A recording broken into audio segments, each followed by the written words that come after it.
Welcome back students. अब तक जो हमने इलेक्ट्रोकेमिस्ट्री में पढ़ा है उसको एक जनरली से हम क्विक रिव्यू लेंगे उसका कि अब तक हमने क्या पढ़ा हुआ है। जो सबसे इम्पोर्टेंट चीज़ हमने सीखी है वो ये सीखी है कि एस आर पी को रिप्रेजेंट कैसे करना है, स्टैंडर्ड रिडक्शन पोटेंशियल को कैसे हम रिप्रेजेंट करेंगे। मान लीजिए कोई E not M N to M N है, मतलब कोई मेटल को आपने एम से रिप्रेजेंट किया है।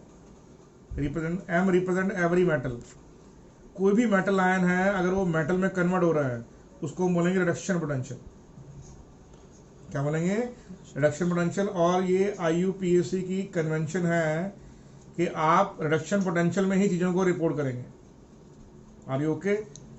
अगर मान लीजिए जैसे एग्जांपल दे रहा हूँ कि ई नॉट लिखा हुआ है कॉपर आयन टू कॉपर और उसकी वैल्यू है 0.34 वोल्ट्स। इसका मीनिंग है कि आपने इस इक्वेशन को ऐसे रिडक्शन की फॉर्म लेना है। ये रिएक्टेंट है, ये प्रोडक्ट है।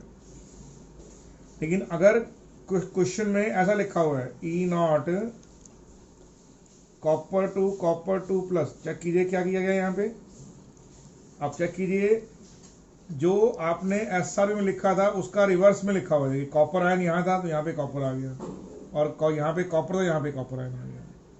तो ये मतलब क्या हुआ, ये कॉपर से कॉपर आयन बनना है। तो इसको क्या बोलेंगे हम? इसको बोलेंगे स्टैंडर्ड ऑक्सीडेशन पोटेंशियल।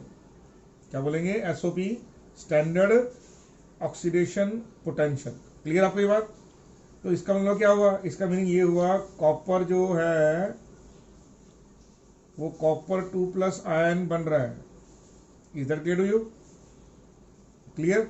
अब इसका मीनिंग क्या हुआ? इसका मीनिंग ये हो गया यहाँ पर कि जो हमारे पास ऑक्सीडेशन पोटेंशियल है, क्या ये ऑक्सीडेशन पोटेंशियल है, जो SOP की वैल्यू होती है, स्टैंडर्ड ऑक्सीडेशन पोटेंशियल की वैल्यू है, वो है minus of standard reduction potential. जैसे कोई आपसे पूछे ई नॉट कॉपर टू प्लस की वैल्यू क्या है, तो इसकी रिवर्स वैल्यू कैसे चेक कीजिए? Plus 0.34 volt. तो यहाँ पे आंसर क्या आएगा? Minus of 0.34 volt. Oxidation potential की वैल्यू क्या होगी? नेगेटिव ऑफ रिडक्शन पोटेंशियल, और S stand for standard in both cases. Sure about that? तो पहला पॉइंट जो आपने सीखा है वो ये सीखा है कि अगर आपको E naught M n+2 MN given है तो ये है SRP, और अगर गिवन है ई नॉट M2 MIN तो क्या है ये है SOP, स्टैंडर्ड ऑक्सीडेशन पोटेंशियल। तो आप चेक कर लीजिए इस बात को। जैसे मैं अगर आपसे पूछूं कि ई नॉट अगर जिंक आयन टू जिंक की वैल्यू है माइनस 0.76 वोल्ट, तो ये किस फॉर्म में लिखी हुई है? तो आंसर है ये लिखी हुई है SRP फॉर्म में। अब ई नॉट Zn2 प्लस दे रखा हो तो ये किस फॉर्म में लिखा हुआ है? ये SOP फॉर्म में लिखा हुआ है। क्लियर? तो यहां पर आंसर क्या आएगा? Plus 0.76 volt. Same to same देखिए आप किसी अनायनिक स्पीशीज के लिए, जैसे E naught Cl2 to Cl negative, chloride, chlorine से क्लोराइड का बनना है यहाँ पे, तो इसका आंसर होता है 1.35 वोल्ट्स। इसका मतलब क्या हुआ? जो क्लोरीन की गैस है 2 इलेक्ट्रॉन एक्सेप्ट करके क्लोराइड अनायन बना रही है। लेकिन अगर ये क्या है तो आप बोलेंगे सर ये है SRP, स्टैंडर्ड रिडक्शन पोटेंशियल। तो अगर मैं बोलूंगा बेटा इसका SOP लिखो तो आप क्या बोलेंगे? आप बोलेंगे सर जो आपने लिखा है उसका रिवर्स लिखेंगे। तो कैसे होगा वो? रिवर्स ऑर्डर में क्या होगा? E naught Cl negative to Cl2, मतलब क्या हुआ? जो क्लोराइड अनायन है तो SOP की वैल्यू क्या होगी? तो आंसर है माइनस SRP। तो आंसर क्या आ गया? आंसर आ गया minus 1.35 volt. Is that clear to everyone और नॉट? तो आपको जब भी कोई वैल्यू दे रखी होगी तो आप चेक करेंगे कि वो कैटायनिक टू मेटालिक फॉर्म में है या मेटालिक टू आयनिक फॉर्म में है। अगर मेटल के कैटायनिक फॉर्म से मेटल की फॉर्म में है तो रिडक्शन पोटेंशियल है, और अगर वो मेटल से मेटल आयनिक फॉर्म में है तो किसमें है वो? आप भी जवाब दीजिए, पीछे जवाब दीजिए। ठीक है, आप अपने मन में आंसर बोलिए हल्का सा। ये वैल्यू Zn2 से Zn क्या है तो क्या बोलेंगे आप? SRP। और अगर रिवर्स में लिखा हुआ है Zn2 प्लस तो क्या बोलेंगे आप? SOP। क्लियर? क्लोरीन से क्लोराइड बनना SRP, इलेक्ट्रॉन एक्सेप्ट हो रहे हैं, और क्लोराइड आयन से क्लोरीन बनना इलेक्ट्रॉन लॉस हो रहे हैं तो क्या होगा? SOP। तो आप जब भी न्यूमेरिकल सॉल्व करेंगे आप ध्यान से देखिए कि E0 की कौन सी वैल्यू गिवन है। अगर गलती से भी E0 की वैल्यू आपको SOP में गिवन है तो प्लीज उसको SRP में कन्वर्ट कर लीजिए। श्योर? मैं आपको एग्जांपल देकर समझाऊंगा अभी। श्योर? इसको प्लीज नोट डाउन कर लीजिए। जैसे मान लीजिए आपको दे रखा है copper two copper ion -0.34 volts, और E0 जिंक से जिंक आयन कितना?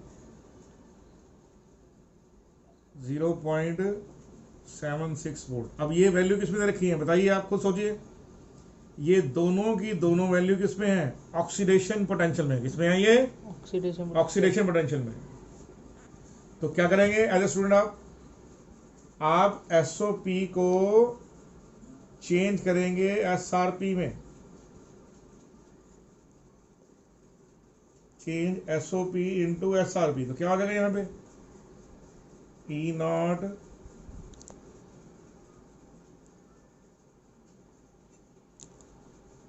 कॉपर 2 + 2 कॉपर, क्या आंसर आ जाएगा? 0.34 वोल्ट्स, और E0 zinc ion to zinc, क्या आंसर आ जाएगा? -0.76 वोल्ट।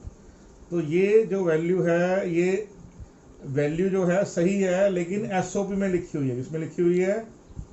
SOP में। तो पहला काम क्या होगा, आप SOP को SRP में लिखिए। अब उसके बाद चेक कीजिए कौन सी वैल्यू लेस है। जिसकी SRP लेस होगी वो एनोड बन जाएगा। बस इतना आप याद रखिए। Clear understood? तो E0 सेल क्या आ जाएगी? E0 सेल आपके पास आ जाएगी E0 cathode minus E0 anode. तो E0 कैथोड क्या है? ऑब्वियस है कॉपर, और एनोड क्या है? ऑब्वियस है जिंक। तो आपके पास 1.1 वोल्ट्स आ गया। तो E0 सेल अगर पॉजिटिव है तभी सेल स्पॉन्टेनियस है। क्लियर आपको? तो यहाँ पर डेल्टा G0 की वैल्यू क्या आ जाएगी? -NF E0 cell. क्लियर आपको ये बात? तो ये माइनस आपका N की वैल्यू जगह 2 आ जाएगा, F की जगह 96500, E0 की जगह 1.1। तो जो भी आपका आंसर आएगा नेगेटिव में जूल में आंसर आ गया आपका डेल्टा G0। डेल्टा G0 क्या है आपके पास? ये है स्टैंडर्ड कंडीशन में मैक्सिमम वर्क डन। क्लियर नहीं क्लियर? याद रखिएगा, delta G represent what? Delta G represent maximum work done of the cell. Sure? Clear आपको ये बात? चलिए, तो ये मैंने आपको बता दिया। एक रिव्यू, दूसरा रिव्यू मैंने क्या समझना है कि मैंने चेक किया है कि सिंगल इलेक्ट्रोड की वैल्यू को आप कैसे लिखेंगे। किसी भी सिंगल इलेक्ट्रोड की वैल्यू को आप कैसे लिखेंगे? क्लियर नहीं क्लियर? तो सिंगल इलेक्ट्रोड की वैल्यू को क्या करेंगे आप? हमेशा रिडक्शन की फॉर्म में लिखिए। हमेशा किस में लिखिए? रिडक्शन की फॉर्म में रिपोर्ट कीजिए। कैसे? मान लीजिए हमारे पास यहाँ पर है H+ आयन। तो H+ जो आयन है वो 2 इलेक्ट्रॉन एक्सेप्ट करेगा और क्या बन जाएगा? H2 gas. Clear understood?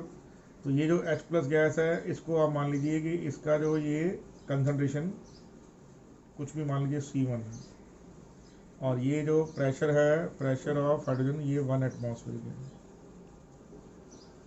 तो हमारे पास जो E इलेक्ट्रोड की वैल्यू आएगी यहाँ पर, जो इस केस में है हाइड्रोजन इलेक्ट्रोड, वो होगी E0 इलेक्ट्रोड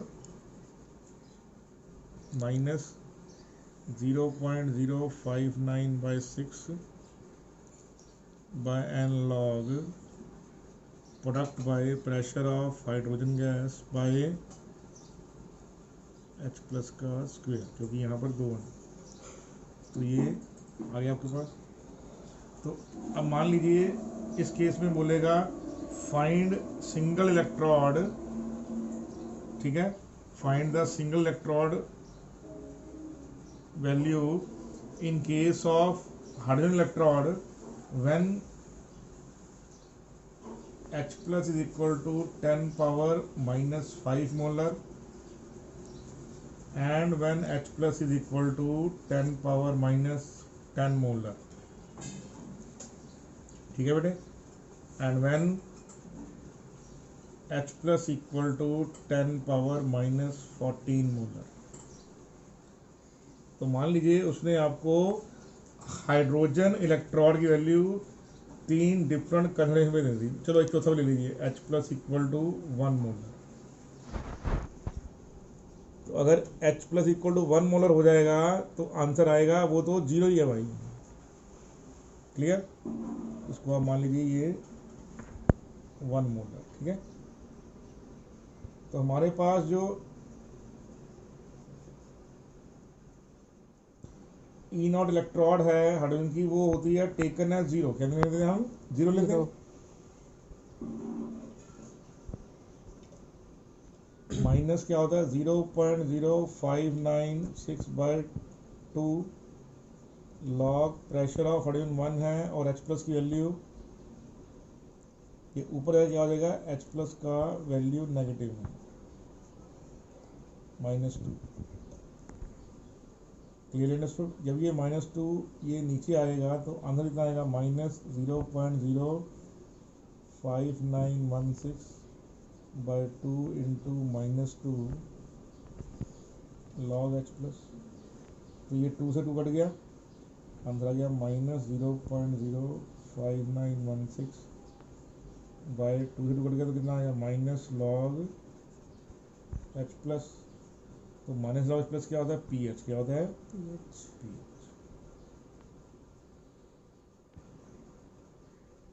तो चेक कर लीजिए। और पीएच के लिए क्या होती है, पीएच होता है माइनस लॉग H प्लस। तो पहला केस देखिए, ये केस नंबर 1 है, ये केस नंबर 2 है, ये केस नंबर 3 है, ये केस नंबर 4 है, ठीक है।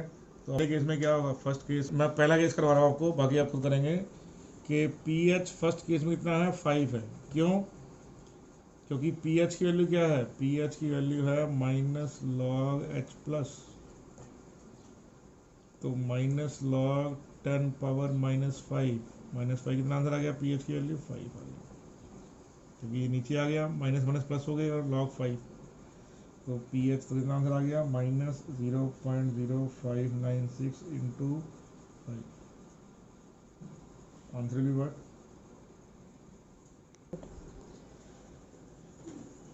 Ag प्लस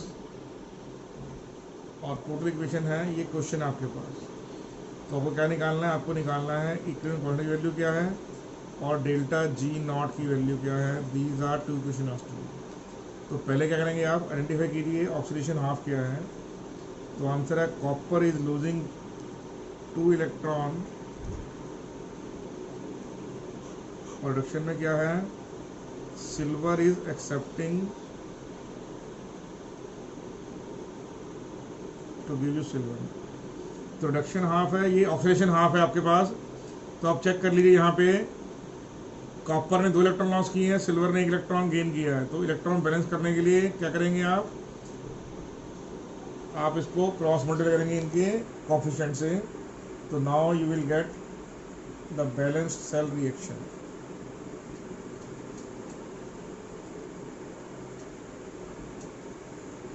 तो यहाँ पर n की वैल्यू कितनी आ गई 2 आपके पास आ गई, क्लियर अंडरस्टूड। फिर आप निकालें ई नॉट सेल वैल्यू। तो ई नॉट सेल क्या है, E naught cathode minus E naught anode. Cathode क्या है जहाँ रिएक्शन हुई है। तो सिल्वर की वैल्यू क्या होती है 0.8 वोल्ट्स। एनोड क्या है, जहाँ ऑक्सीडेशन होती है, कॉपर की वैल्यू क्या होती है 0.34। तो आंसर क्या आ गया, आंसर आ गया हमारे पास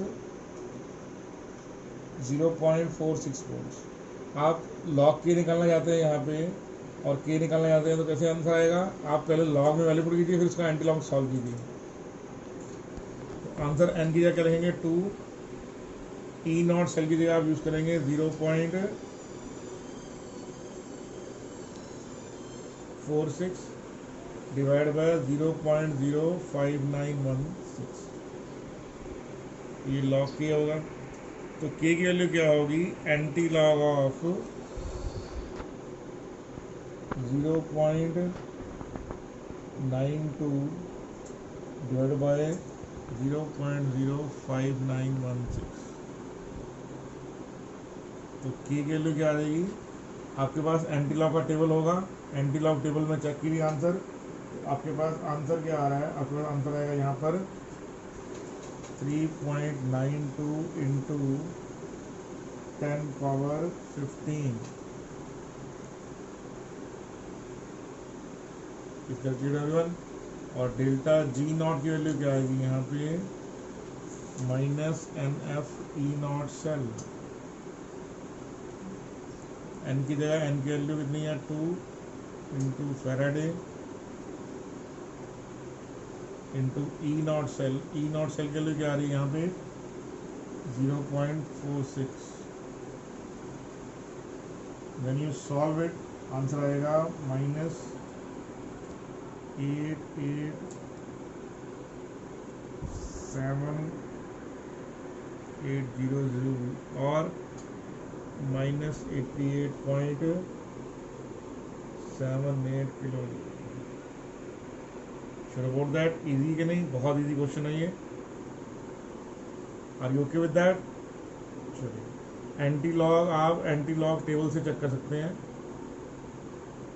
are you sure about that? Okay.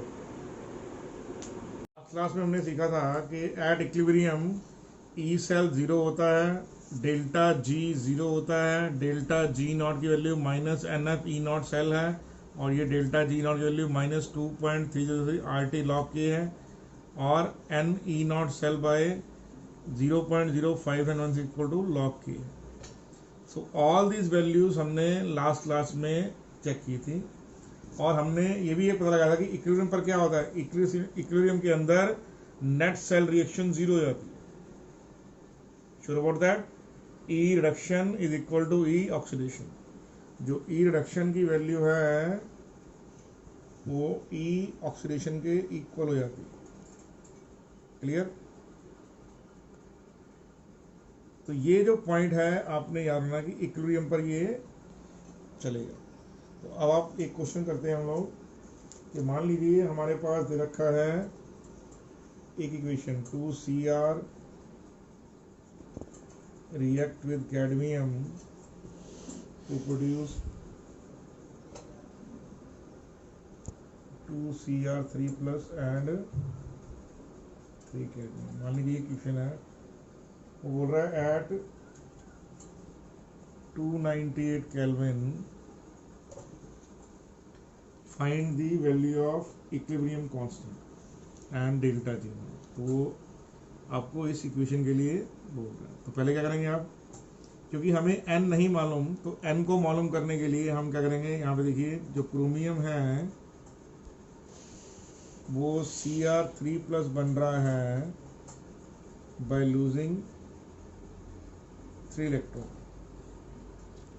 और जो कैडमियम है वो 2 इलेक्ट्रॉन एक्सेप्ट करके बन रहा है कैडमियम। कैसे मालूम पड़ा, रिएक्शन को देखने के बाद। Cr changing from 0 to +3 and cadmium changing from +2 to 0. It means chromium undergoing oxidation and cadmium undergoing reduction. तो क्रोमियम आप बोल सकते हैं कि ये आपका ऑक्सीडेशन हाफ है और ये हमारा रिडक्शन हाफ है। तो इलेक्ट्रॉन बैलेंस नहीं है तो आप इसको 2 से मल्टीप्लाई कीजिए, इसको 3 से, हमारे पास जो ओवरऑल इक्वेशन गिवन है वो आ गई। तो n के लिए कितनी आ गई, n comes out to be 6। Overall electron balance is 6, 3 to the 6, 3 to the 6। Clear. अब आप इसमें ई नॉट सेल निकाल लीजिए। जो ई नॉट सेल है, ठीक है, आप वैल्यू चेक कर लीजिए कि क्रोमियम जो है यहाँ पर एनोड है जब ऑक्सीडेशन हुआ, और कैडमियम क्या है यहाँ पर कैथोड। अब लेंगे ई नॉट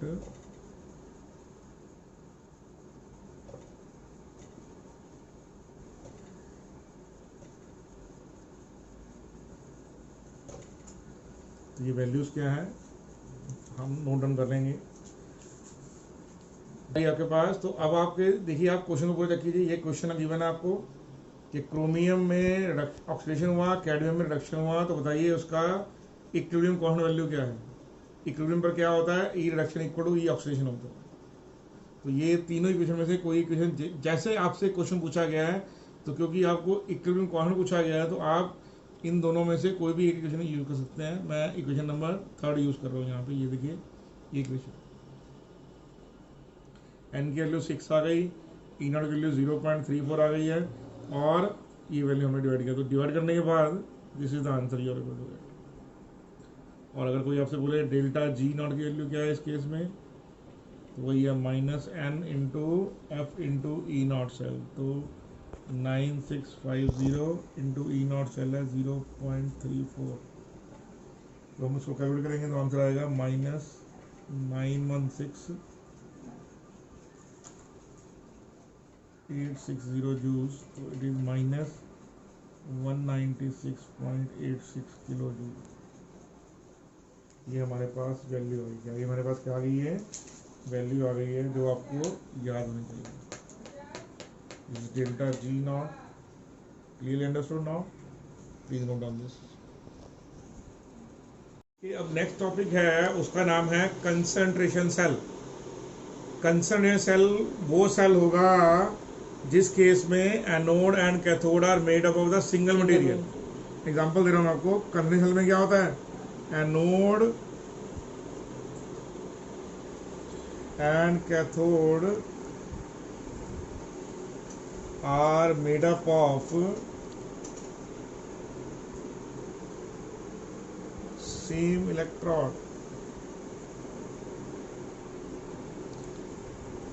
तो फिर होता क्या है, the cell functions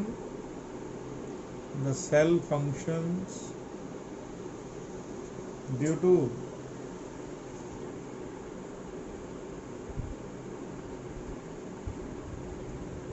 difference in what, difference इसमें difference in either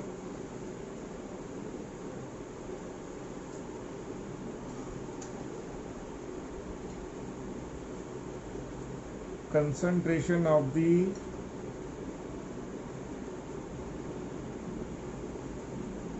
electrolyte used or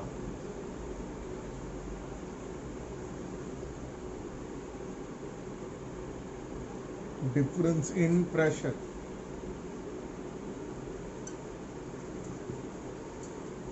ठीक है, जैसे एग्जांपल दे रहा हूं आपको यहाँ पे। तो ये आप समझ जाइए कि एनोड और कैथोड कंसंट्रेशन सेल में सेम मटेरियल के होते हैं। तो सेल काम कैसे करता है, या तो एनोडिक और कैथोडिक कंपार्टमेंट में क्या होगा, कंसंट्रेशन डिफरेंट होगा, या फिर जो गैस का प्रेशर है उसमें डिफरेंस होगा। ठीक है, एग्जांपल देना, जैसे मान लीजिए कॉपर की रॉड है, वो कॉपर के सॉल्यूशन में डिप्ड है जिसका कंसंट्रेशन है C1 सॉल्ट ब्रिज। फिर दूसरा क्या है, कॉपर की रॉड डिप्ड है कॉपर के सॉल्यूशन में जिसमें कंसंट्रेशन C2 है। तो हुआ क्या, लेफ्ट में होता है एनोड और राइट में क्या होता है, कैथोड, अकॉर्डिंग टू कन्वेंशन। वैसे तो सेल जैसे मर्जी रहे तो फंक्शन करेगा। ये जो हम तरीका है, ये राइटिंग पेपर पे राइटिंग का तरीका है कि लेफ्ट में एनोड होगा, राइट में कैथोड होगा। ये सिर्फ पेपर पे लिखने के लिए है और स्ट्रिक्टली फॉलो होगा। मैं दोबारा बोल रहा हूँ, ये पेपर पे लिखने का तरीका है और यही फॉलो होगा हमेशा। वैसे सेल को जैसे मर्जी रख दो, उल्टा रख दो, सीधा रख दो, लेफ्ट में रख दो, राइट में रख दो, cell will always function if the reactions are spontaneous. ठीक है, तो एनोड और कैथोड को हमेशा रिप्रेजेंटेशन हमेशा लेफ्ट और राइट में हो। ठीक है बेटे, नेक्स्ट पॉइंट क्या होगा, अब देखिए इसमें ई नॉट सेल के लिए क्या होगी, ई नॉट सेल इस केस में 0 होगा। क्यों? क्योंकि जो ई नॉट कैथोड है और जो ई नॉट एनोड है वो सेम मटेरियल है। कैथोड और एनोड सेम मटेरियल है, तो इनकी ई नॉट वैल्यू सेम होगी, तो वैल्यू क्या आएगी 0। तो एक चीज़ याद रखिए, ई नॉट सेल, रिपीट कर देता हूँ मैं, ई नॉट सेल क्या है, ई नॉट सेल इस केस में 0 होगा। तो वोट दैट और नॉट, क्लियरली अंडरस्टूड। तो रिएक्शन में क्या हो रहा है, रिएक्शन में आप चेक कीजिए कैथोड पे क्या हो रहा है। कैथोड पर जो कॉपर का आयन है C2 bye accepting 2 electron becoming copper. तो एनोड पे क्या हो रहा है, एनोड पर जो कॉपर है by losing 2 electron transforming into copper ion of concentration 1। तो अब आप इन दोनों इक्वेशन को ऐड कीजिए तो क्या आ रहा है, तो प्योर मेटल है यहाँ पे, तो copper plus Cu2 plus gives you copper plus Cu2 plus. तो आप चेक कीजिए यहाँ पर, तो ये तो सेम ही हो गए, तो लिखें, आप नहीं लिखेंगे। यहाँ पर लेफ्ट में कॉपर कंसंट्रेशन क्या है C2, राइट में क्या है प्रोडक्ट में, दैट इज C1। तो हमारे पास जो ई इलेक्ट्रोड की वैल्यू आएगी उसमें क्या होगा, ई नॉट इलेक्ट्रोड या ई नॉट सेल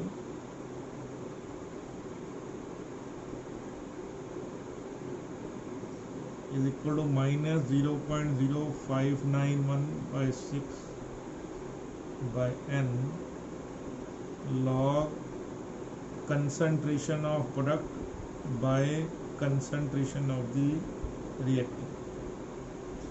ये रिएक्टेंट है C1 चेक कीजिए, और ये प्रोडक्ट है C2 आपका रिएक्टेंट है और C1 प्रोडक्ट है। ये log Q की वैल्यू है, log Q की वैल्यू क्या, दोबारा देख लीजिए आप लोग, यहाँ पे log Q होगा, तो Q की वैल्यू क्या होती है, concentration of product by concentration of reactant. आप क्या करेंगे, यहाँ पर ये वैल्यू पुट कर देंगे। ठीक है, इसको नोट डाउन कर लीजिए, फिर मैं ऊपर का क्वेश्चन बता रहा हूँ आपके लिए। अब रिएक्शन क्वेश्चन की जो वैल्यू है वो क्या है, वो है C1 बाय C2। तो यहाँ पुट कर दीजिए आप C1 बाय C2। अब ये 0 है, लिखने की जरूरत नहीं है, ये माइनस यहाँ पे आ गया। अब ये n यहाँ इस केस में 2 है, वो हम लास्ट में पुट करेंगे, अभी पुट नहीं करेंगे। तो ये C1 बाय C2, तो ये माइनस है, इसको आप ये C1 बाय C2 को इन्वर्स लिख दीजिए बाय चेंजिंग द साइन। तो ये माइनस का क्या हो जाएगा, plus 0.05916 by n log C2 by C1। ये हमारे पास ई सेल की वैल्यू है, क्या बेटा, ई सेल की वैल्यू है 0.05916 by n log C2 bye.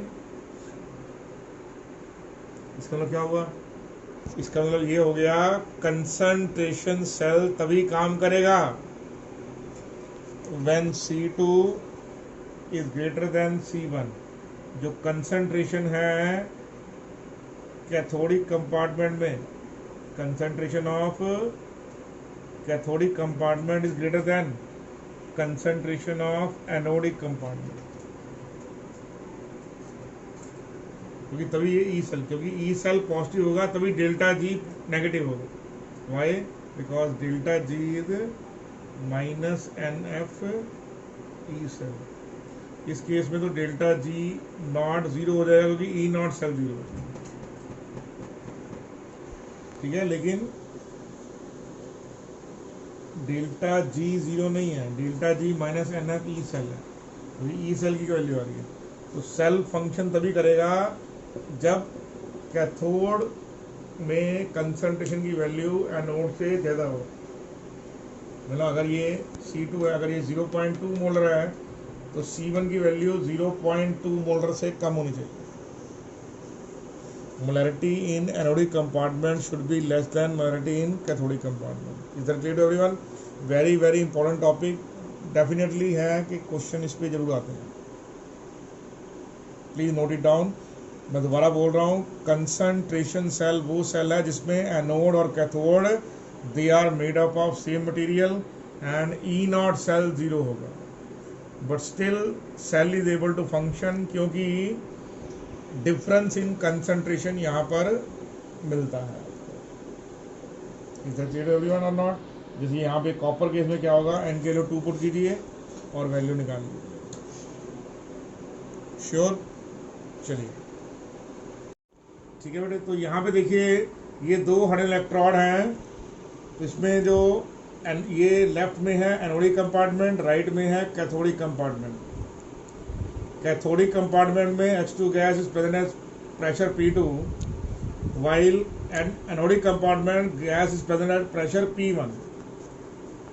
ठीक है, तो इसको ऐसे आप मान लीजिए H प्लस कंसंट्रेशन जो है C1 वो प्रेजेंट है with hydrogen gas at pressure P1, और जो H प्लस कंसंट्रेशन C2 है जो कि कैथोडिक कंपार्टमेंट में है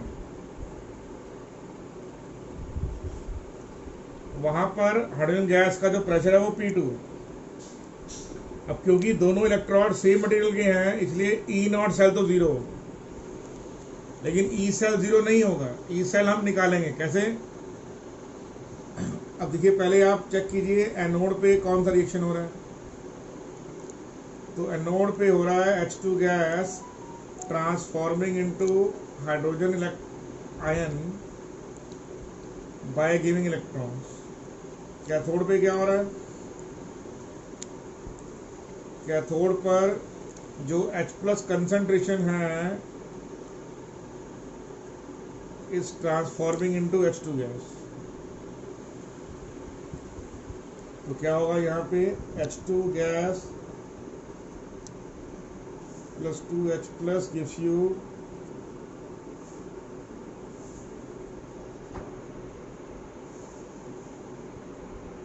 2H plus and H2 gas. तो यहाँ पे आप हर एक चीज को चेक कीजिए। यहाँ पर P2 की वैल्यू क्या है? यहाँ पर P2 की वैल्यू है पहले केस में, आप चेक कीजिए तो आंसर है यहाँ पर P1। कैथोड में H प्लस की वैल्यू क्या है? आंसर है C2। एनोड में H प्लस की वैल्यू क्या है? आंसर है C1। और कैथोड पर H2 का प्रेशर क्या है? आंसर है P2। तो जो रिएक्शन कोएफिशिएंट है वो क्या होगा? रिएक्शन कोएफिशिएंट होगा pressure of H2 into H plus का square divided by pressure of H2 into H plus का स्क्वायर। तो pressure of hydrogen as a product क्या है? तो आंसर है P2, pressure P2। H plus क्या है यहाँ पे? C1 का स्क्वायर। रिएक्टेंट में क्या है? प्रेशर ऑफ H2, आंसर है P1। और H प्लस कंसंट्रेशन क्या है? आंसर है C2 का स्क्वायर। श्योर? तो अगर आपसे पूछा जाए कि हाइड्रोजन इलेक्ट्रोड में वैल्यू क्या होगी ई सेल की, तो ई सेल वैल्यू होगी, क्योंकि ई नॉट सेल जीरो है, माइनस आप लिख दीजिए ई नॉट सेल जो कि जीरो है माइनस 0.05916/n log Q। अब ई नॉट सेल जीरो है, मतलब लिखिए नेगेटिव आ जाएगा, minus of 0.05916/n। n is how much? Answer is 2। फिर क्या आएगा? इन प्लेस ऑफ वैल्यूज आप वैल्यू पुट कीजिए P2 into C1 square by P1 C2 square. ये नेगेटिव वैल्यू पॉजिटिव बन जाएगी तो लॉग की वैल्यू इनवर्स में आ जाएगी। तो आंसर क्या आएगा? प्लस 0.05916। चेक कीजिए क्या हुआ, ये माइनस का प्लस बन गया, तो लॉग की वैल्यू इनवर्स में आ जाएगी। C2 square into P1 bye C1 square P2। तो ये जो ये जो है ई सेल क्या है? ये ई सेल है for every hydrogen concentration cell. ऐसा कंसंट्रेशन सेल जिसमें दोनों कैथोड और एनोड दोनों किसके हैं? हाइड्रोजन इलेक्ट्रोड के बने होंगे। अब देखिए इस केस में क्या होगा, अगर P1 इक्वल टू P2 है तो क्या आंसर आएगा? फिर ई सेल के लिए क्या आएगी? फिर ई सेल के लिए आ जाएगी 0.059/6/2 लॉग C2 बाय C1 का स्क्वायर। मतलब क्या होगा यहाँ पे?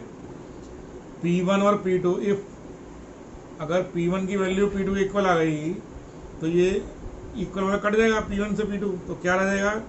C2 बाय C1 का स्क्वायर। जब ये 2 नीचे आ जाएगा तो ये 2 से 2 कैंसिल आउट हो गया, तो ई सेल की वैल्यू क्या आएगी? ये आएगी 0.0596 लॉग C2 बाय C1। क्या हुआ? ये 2 जब नीचे आएगा तो 2 से 2 कैंसिल आउट हो जाएगा यहाँ पे। सबको होता है log m पावर n, क्या होगा? n log m। तो 2 से 2 कैंसिल आउट, तो this is the answer you are able to get. 0.05916 log C2 by C।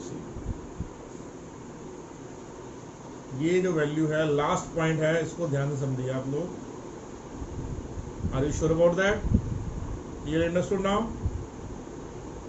तो याद रखिए कि जो हाइड्रोजन या कोई भी कंसंट्रेशन सेल है उस केस में हमेशा ई नॉट सेल 0 होगा, क्योंकि कैथोड और एनोड सेम मटेरियल के बनते हैं और सेल फंक्शन तभी करता है जब कैथोडिक कंपाउंड में कंसंट्रेशन एनोडिक कंपाउंड कंसंट्रेशन से लार्ज होता है।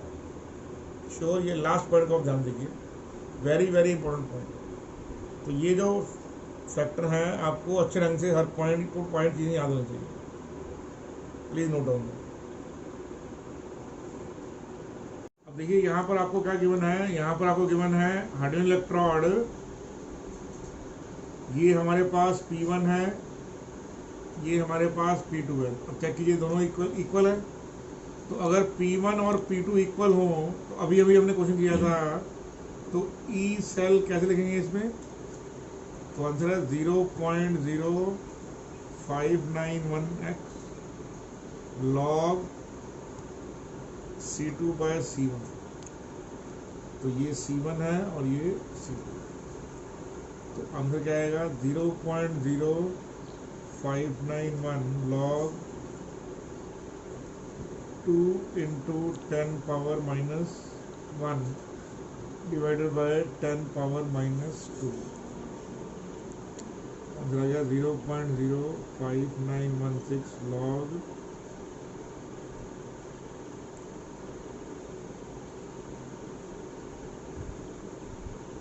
अब आप इसको फाइंड आउट कर लीजिए।